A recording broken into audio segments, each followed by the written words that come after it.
One and done again. Welcome, everyone, to Eagles Power Hour. I am your host, Patrick Frakes. We are your unofficial Eastern Washington affiliate on the Big Sky Podcast Network. I goofed up the intro a little bit, but it's whatever. We're going to roll with it. I'm coming at you sick at home for spring break and sad because your Eagle men are one and done in the Big Sky tournament once again. Um, Man, absolutely brutal way to go out and end this season. This team had a legit aspirations of going to the big dance, and this team was very capable of going to the big dance. And we just, to put it plainly, we shit the bed again. We shit the bed again. It's frustrating, man. It sucks, and I'm really not gonna be insanely harsh on Coach Riley because I know a lot of Eagle fans are. They're saying, "Oh, Coach Riley can't coach in March." Well, the last 2 years, we've seen that. We've struggled in March, that's for sure. But we also got to remember we're 31-5 in the last 2 years in the Big Sky. Like, this team has been amazing, and this rebuild has been amazing, but the tournament play hasn't. And I think part of it has to do with the way Coach Riley's teams are built. Being kind of a inside out team that relies on the 3-pointer more than your typical inside out team might. That could definitely be a part of some of the postseason struggles, but man, this one hurts. I don't have a very structured out plan of how this episode is going to go. We're just going to kind of box score watch a little bit, and we'll hit on how everything else went as it comes. We're gonna kind of just go through it. Oh man, this one just it was brutal, brutal, brutal. Eastern Washington loses 74-69 to the 10 seed Sacramento State, a team that Eastern Washington has beat twice on the year already. The last matchup, Eastern won 91-88 down on the Nest. It was kind of a weird game where Sac State broke their school record in 3 points made, and then we just absolutely beat them, just smoked them. We beat them 87-61 the first time these two teams played, and this was in December, I think. Yeah, December. So, man, just an absolutely brutal way to go out. Absolutely brutal the way we lost. Absolutely brutal the team we lost to. We should be playing for the game to go to the big dance. This team should be, but yeah, losing that 10-1 game or that 9-1 game just so deflating, man. First time in Big Sky Conference tournament history that the 10 seed has beat the 1 seed. Man. And shoot, Sac State's playing for the damn semifinals tonight. As I'm recording this on March 12th. This would be Tuesday. Your Eagle women had a nice win earlier today, but today's just when I had time to record. But we'll get into this. So, really, the story of this game was Eastern just couldn't get anything going offensively, man. 69 points is one of the lower totals for the team really all year. Just kind of scrolling through, I don't see a single game where Eastern is under 70. We scored 71 in our last loss versus NAU. But other than that, we only scored 6. So in our 2 losses are the only games where we scored even close to 70 points or less. Other than that, yeah. Ouch, man. Just scrolling through. We lose when we score less than 75 points is what it kind of looks like when you just look at the box score overall. That's kind of what you see. We beat Air Force scoring 73. We beat Cal Poly scoring 62. But then once we got into conference play, we didn't beat anyone if we scored less than 75 points. Is kind of what I'm seeing right now, just scrolling through the schedule, which of course you guys can't see because I forgot to press the button, but it's whatever. Man, but really, we just couldn't get consistent scoring. A lot of people are blaming horrible defensive effort. I don't really think so. It's not like Sac State shot some ridiculous percentage. They shot 40%. They shot 40% from 3, which was, not ideal. It's a higher percentage than what you want to see, but they only made 8. They made 18 the last time these two teams played, and we were able to survive that. So that wasn't the problem, in my opinion. It wasn't a defensive problem really at all, in my opinion. I really am not going to blame this one on defense at all. I'm blaming this one on the offense, on the offensive effort. Overall, it was just poor. Uh, man, outside was absolutely brutal. Our team's kind of known two best shooters in Cedric Coward and Jake Kyman combined for 2 for 14 from three. And Kyman he had a brutal night. He was 1 for 10 from the field. He only had 3 points. He made 1 3-pointer early in the game and didn't really do much after that. He did have 3 assists. He had a nice lob to Casey Jones, but he had 2 turnovers. He had a tough outing, man. Uh, it's really tough when you have a guy like Kyman just struggling like that, just because he's brought in to be the shooter, and he just could not hit for whatever reason. The thing with Kyman is he just shoots a lot of low quality shots, not great shots that he can make 100%. But man, it's just brutal when he takes 10 shots and he misses all of them. Except for the 1 3 early, but man, I'm not trying to bag on him because Kyman, we really do appreciate his contributions as an Eagle, and we'll talk more about the season as a whole in another episode. But you know, we just couldn't get it going, man. And it's not like we shot insanely horrible from the field. We shot 40% from the field, which is well below our average, but we still were able to score relatively okay inside. We just could not shoot from outside, man. 6 for 26 on the game, 23%. One of our worst shooting performances. This game felt almost identical to the Montana State loss in the brick in Bozeman earlier this year. It just felt like we were sitting 5-ish points behind them all game just because they got a few threes to go and we didn't. And we're sitting there and we're just like we hit a shot, they hit a shot. And then both teams trade turnovers and then both teams hit a shot again. And they really it's just back and forth, but just not very impressive offensive efforts. And then all of a sudden, there's 2 minutes left, and we're down 7, and we're like, wait, what do we do? Wait, whoa, whoa, whoa, whoa, we haven't hit a shot in whatever. The second half, I believe we went 2 for 13. Yeah, 2 for 13 from three, just 15%. Absolutely just pitiful, man. 10 for 24 from the field in that second half, which wasn't horrible. We got to the line at a pretty high clip, but I won't lie, man. I'm not trying to blame this game on the officials at all because we had to shoot. We had to shoot better.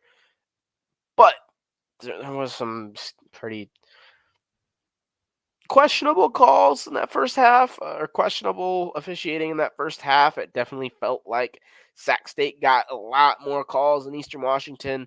That whole first 20 minutes, Eastern shot 10 free throws to Sac State's 17. And if you just look at the fouls, it actually evened out. But 24 fouls on Eastern versus 20 on Sac State. I'm not blaming this on the refs at all, but it definitely was it was tough. It definitely felt like there was a little bit uneven officiating, but it's okay. Like, we should be so much better than this team that it didn't matter. We really should. And it just didn't. It was brutal, man. Z Hamoda for them was just lights out from three. He was making everything, open or not, from the behind the arc. He went 5 for 5 from three. He had 19 points on the day, 4 rebounds and an assist, 2 steals for him, 3 steals for Austin Patterson. He's a little fireball and he shoots a lot, but Akal Mawian, I'm not sure how to say it. He had a ridiculous dunk. That was very impressive. He had 17 points on 6 for 11 shooting. He had 4 rebounds, 9 rebounds for Patterson, 8 rebounds for Bowen Beatty. He's their 7'2" post that he was able to just kind of score over guys. 8 rebounds for him. Just, man, Bailey Nunn gave us a number of problems, even though he is shorter than Ellis Magnuson, and he had 11 points. He made a lot of tough shots, man. But it's a winnable game, man. It's definitely a winnable game. We got out rebounded, we got out hustled, we got outshot, and we just kind of got outplayed. That's really kind of what came to it. We just could not hit the outside shot. And that's exactly how we lost the NAU game. That's exactly how we lost the Montana State game. That's exactly how we lost the not quite as much the Weber State game, but that's kind of how we ended up losing at the end. Is they just hit some shots and we didn't. And man, just so frustrating and just depressing, man. Because now we don't even necessarily have a spot for us in the NIT. If you folks didn't know, the NIT changed the rules. They don't open. They don't host the every regular season champion anymore. They kind of they got rid of the auto bids, which is really sad and sets a bad precedent for any small conference and out there. But that might be it for this Eagle team. I assume that they'll get invited to some other tournament and we'll have a few more games, but just a brutal way for these guys to go out, man. They had so much potential. They have so much versatility, so much size, so much length that they really can compete with anyone when they're on, and they were just off that night. Um, Going through Eastern's box score, uh, you know, 22 points for Cedric Coward. He was again 1 for 7 from three, which was brutal. We just needed him to knock down 2 or 3 of these, and all of a sudden we're back in this game. But 7 for 14 from the field, 6 of those misses coming from beyond the arc. Of those 6 of the 7 misses came from beyond the arc. He was just so good in the post on smaller guards with his little turnaround jumpers, and he's a guy that I hope to God stays when it comes to the transfer portal, but you never know. He could definitely be a preseason All Big Sky MVP next year if he does stick around. Um, he would be a second transfer guy, so I don't know how much that matters, but he probably at this point graduated. I believe he was a junior this year. We'll get more into that in the season recap episode. He had 2 blocks as well as an assist and 6 rebounds. Coward played his butt off, even though he wasn't shooting. He tried to affect the game in as many ways as he could, and he did. He's playing good defense, 2 block shots, as I've just mentioned. He played a solid game overall. Casey Jones, he had 14 points, 2 steals. He's Mr. Reliable when it comes to, hey, we can't shoot very well. We need some points. Casey Jones is going to come through and get you some points, likely from the free throw line. He had an awesome alley-oop dunk from Kyman that uh, you know was kind of the highlight of the game until the other dunk that happened over Eric Strupp. But we won't talk about that too much. Ethan Price had 11 points on 4 for 8 shooting. Not his most efficient day. He seemed like he just missed a lot of shots that he typically makes. He made a couple of threes though. He was nice from beyond the arc, 2 for 5. He had 6 rebounds. He had 3 assists, a block and a steal to go for him as well. He played okay. Ellis Magnuson had 7 points. He drained a nice three. He made a couple of nice plays inside, shooting layups, and he had one nice fadeaway jumper from top of the key. That was, he scored well, and that's kind of what we typically need to be able to open up the middle, is just to have Ellis make a couple of shots. But man, it just didn't work because everyone else couldn't shoot. Um, Ellis had, it was kind of weird. It wasn't a very Ellis day. He only had 2 assists, but he had 7 points and a steal. He played good defense throughout the game, though. Really hope that's not his last game as an Eagle, because that was just a tough way to send these seniors out. Kyman, we already kind of hit on him. He went 1 for 10 in this game, 3 points. He had 3 assists. He had 2 turnovers and a steal. Brutal. Dane Erickstrup, he had 7 points. He knocked down a 3. He was only 2 for 6 from the field, though. He made a couple of free throws, but he had 5 rebounds. And he didn't really do anything else. Lon Watts played some tough defense, made a nice couple of hustle plays. He only had 3 points, though. He made 1 field goal and then went to the line. He had an assist, and that was kind of all he did. Mason Williams played a little bit. He had his first field goal since kind of the beginning of the game. Not a ton, though, from him. And only 11 minutes from Sebastian Hartman. He didn't put anything in the bar. He had a rebound and a steal, but man,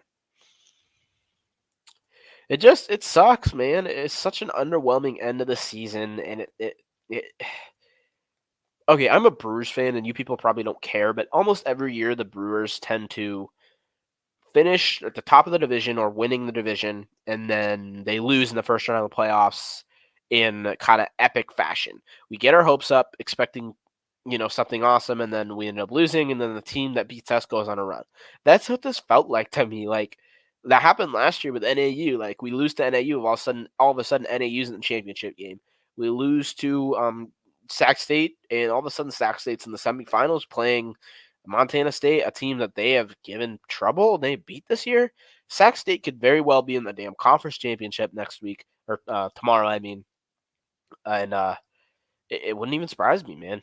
It's just it's crazy. It hurts. It sucks. I really hope these guys get some sort of a tournament invite to kind of wash that bad taste out of our mouths as the seniors go off and are no longer Eagles, but or at least no longer active Eagles. There will always be Eagles, but yeah, so sad that was potentially the last game of Ellis's career was losing to the 10 seed in his hometown.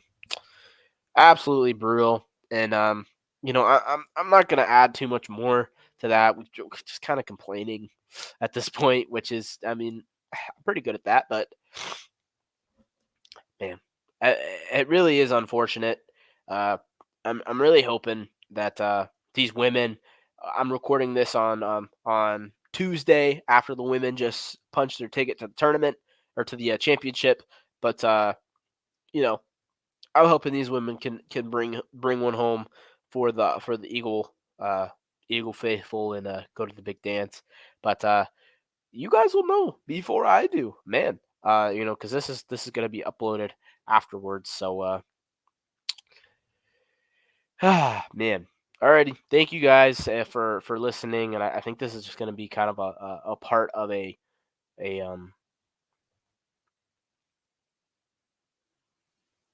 a part of a tournament overall episode with the women's in it, but I figured I'd get the bad out now while I'm in a good mood and no longer in a good mood, but while I'm in a good mood and have some time yeah, after watching the women's game. But thank you guys for listening, and go Eagles. Let's go, guys. We have a much happier half of the episode here. Your Eagle women are the Big Sky Tournament champions in 2024. Awesome, awesome stuff. They are headed to March Madness. They have punched their ticket. Jamie Loetta wins Big Sky MVP, Big Sky Tournament MVP, Defensive Player of the Year. She was a unanimous first team All Big Sky player. Man, talk about a freaking week, man. This, I mean, the men's team was such a blow and just so sad. Like, damn, this team had all the potential to go to the big dance, and they just kind of choked. And then this women's team, man, they took care of business and they fought through some adversity. They played some good teams, and they played the two teams that have beat them before. They ended up matching up with in the tournament again, and man, I gotta say, I very impressed with these ladies because they were down all three of these games. They were at points down by 8 to 10 points in both the Weber State, the Montana State, and the all three of those games. Not just two. So what a freaking performance from these ladies. We'll go through this a little bit game by game. Not insane detail. I'm not overly prepared. I'm still on spring break. I'm still a little sick, and so we're running on some fumes here. But uh, looking at the first round game, Eastern played the 9 seed Weber State. This one was relatively uh, you know they had this thing on lock for the most part. In the third quarter, the Eagle women were down by something like 10-ish points. Um, Weber State had a really good opening half of the third quarter, and got themselves out to a pretty good lead, and things were looking a little hairy there. But then these Eagle women fought back, ended up taking the lead in the third quarter finally after a pretty lockjaw game back and forth. And in the fourth quarter, the Eagle women just took over, broke this one open, ended up winning this one by 13. It felt pretty close down the stretch, man. They had two players that were just they were just unstoppable for whatever reason. They were making so many shots. Darren Hickok and Jaden Matthews, I believe they're both older, like seniors for this Weber State team. But the Eagles won this game by forcing so many damn turnovers. They forced 21 turnovers in this one, and they only turned the ball over 11 times. They, Jamie Luetta with 4 steals, 14 points, 8 assists. She was doing her thing. She had a rebound as well. Jaleesa Lawrence had 15 points as well as 6 rebounds. She had a very nice game, led the game in scoring. Jacinta Buckley, she's back, has 10 points, 9 rebounds, very close to a double double. Man, Jacinta Buckley was absolutely massive in this game. 12 points for JD Martin off the bench. She had a big role in this tournament as well. But Jacinta Buckley was absolutely huge, huge in this tournament. She really, if it wasn't Loetta, it was gonna be Jacinta Buckley for tournament MVP because she was absolutely pivotal in all these games. She felt like the catalyst to when this Eagle offense was having a cold spell. Jacinta hit the big shot, and I- she's been absolutely massive. She hits a game winner versus I believe it was the Montana game. She hit the game winner in one of her first games back. Then in this tournament, she's kind of the catalyst and leads the team in scoring in 2 of these games. What a freaking way to come back from a tough injury, missing a ton of time. This Eagle team is so hard to beat when Jacinta Buckley's on the floor just because she's so versatile, and it just gives another scoring option, and it makes this team so hard to defend. So awesome stuff, man. The second quarter was absolutely brutal, but other than that, the Eagles were really consistent offensively. They had their low spell, but they were able to hold the other team to that low spell as well in this one, and I'm fine with that, man. 15 to 20 points is kind of what we asked for, and there it is. They shot the ball extremely well. 43% for the game, but when you get rid of that second quarter, man, it's somewhere around there, 53-ish percent.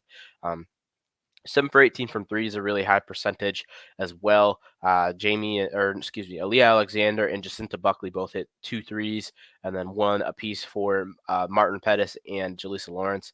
Jaleesa Lawrence made so many hustle plays that aren't that don't really like show up in the box score in this tournament, and we'll get to those later. But 26 points off turnovers in this one, really huge. Going to the Montana State game. Montana State, you guys got to remember, Montana State was the team that beat us in Reese by a point down the stretch. They were I think we lost 2 games in a row, maybe. I don't remember. But we ended up losing to Montana State in a tough one. And this was without Jacinta Buckley. This team was still missing her for sure. This was kind of a closer game. The Eagles were able to kind of break it open in the second quarter, but then Montana State fought back a little bit, and then the Eagles kind of, extended it again, and then the Eagles just took over in this fourth quarter. But this one was a little back and forth as well. The result was in doubt most of this game, even though the Eagles had a pretty good lead going into halftime. It felt relatively close. It wasn't like some runaway game like the score might kind of tell you, to be completely honest. They hung around, but this was an absolutely dominant defensive performance from the Eagles. Didn't give up 40 points, held Lamarta to just 9. She's one of their better players, pretty much in the entire league in terms of offense and defense. She's a really good player. She probably could have been more of an all conference, higher up on the all conference list if she stayed healthy. I believe she was the Montana State player that got pretty hurt. But man, this game was looking a little hairy early, and the Eagles were down. I can't remember, but they're down by something like 8 to 10 points. It was tough in the first quarter. The Eagles turned the ball over 10 times in the first quarter, just the first quarter. Typically, 10 is kind of rough for a whole game. And they turned, or not rough, but that's about what you want to aim for. 10 or under in a game. The Eagles turned it over 10 times in that first quarter.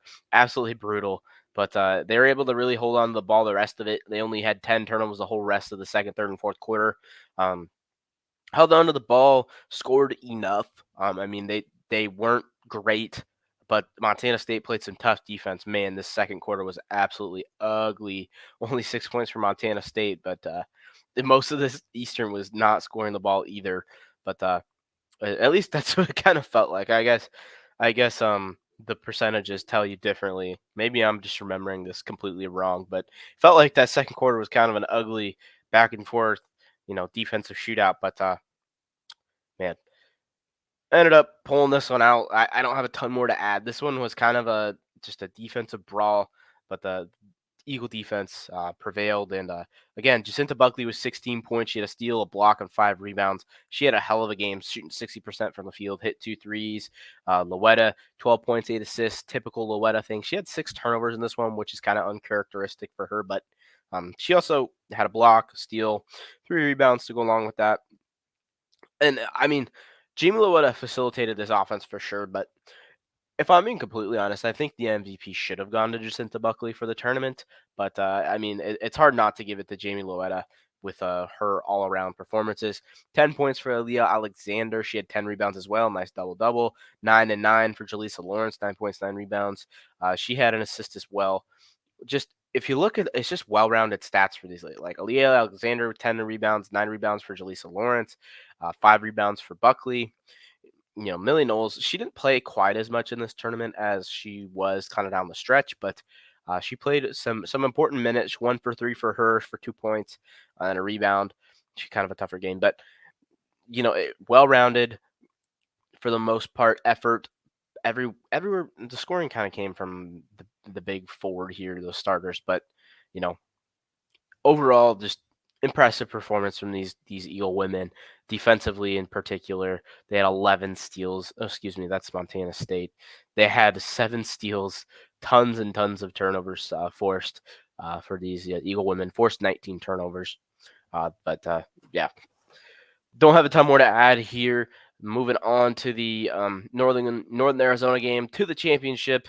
Um, this one was a little hairy there, man. So we got out to a pretty tough start, down 22-12 after the first quarter. And NAU was just shooting the ball pretty lights out. Eastern could not get a bucket. Shot 5 for 14 in that first quarter, and they were pretty much all twos, if I remember. Yeah, all twos. That didn't hit a single three in that second quarter, or that first quarter. Excuse me.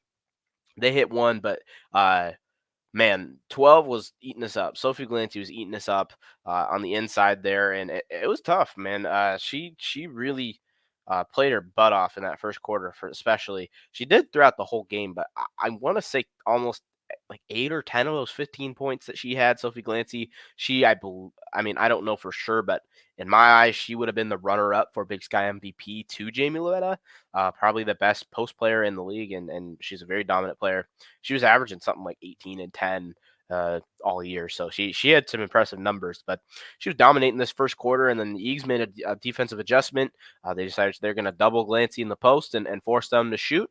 And fortunately for the Eagles, they were not able to shoot tonight, and that was absolutely massive because if I'm remembering right, NAU had scored 80 points in the last game, or 70 to 80 points in their last game.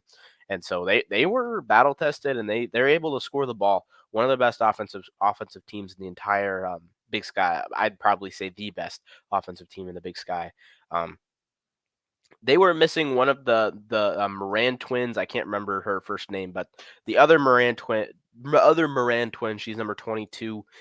She was missing in this game. One of their kind of outside shooters as well as a good defender, but they were missing one of their key contributors due to an illness, I believe, is what the listed in issue was. But man, this performance was impressive down the stretch for these Eagle women.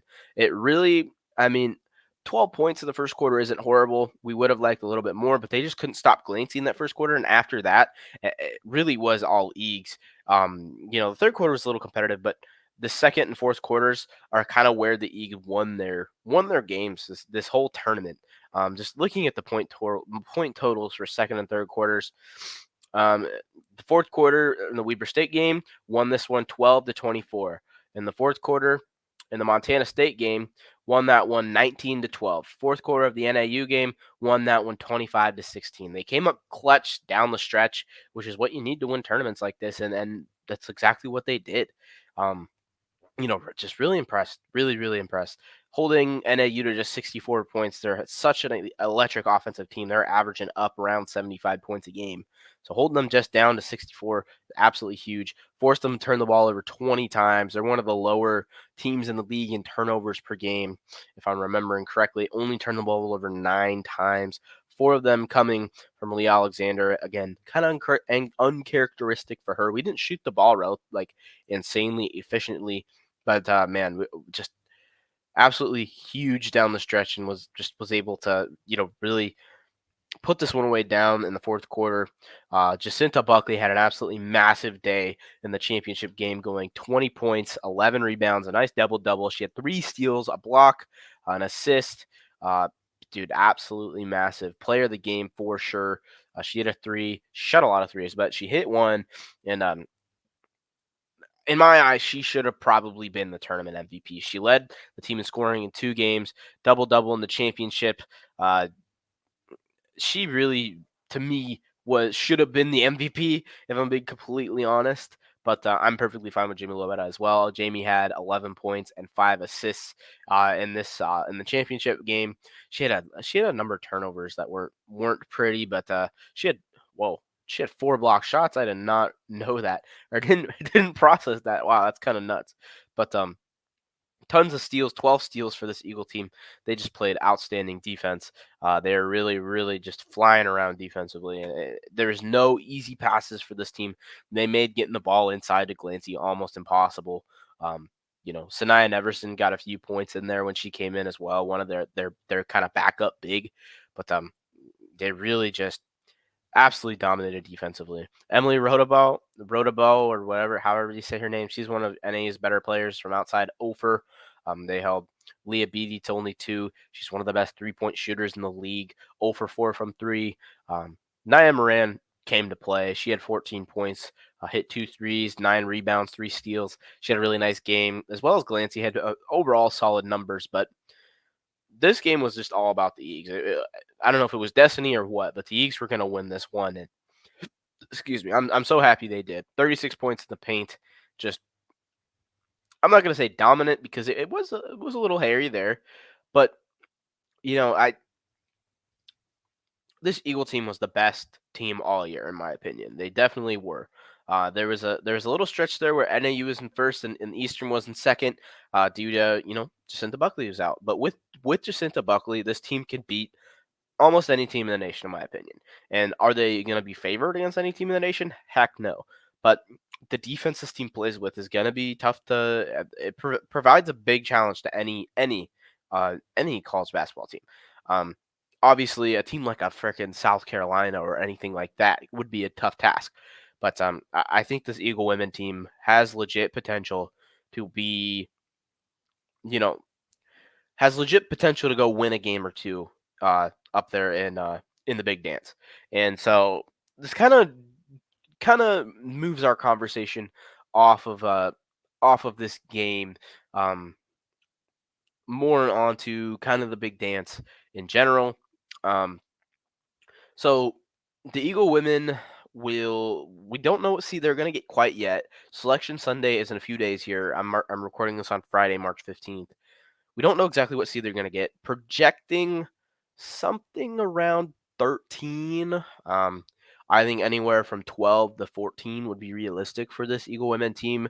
From everyone I've talked to, and just kind of what it feels like. This team has a very very close loss to a ranked team that'll probably be a top 5 seed in the tournament in Gonzaga, and I probably should have beat that Gonzaga team.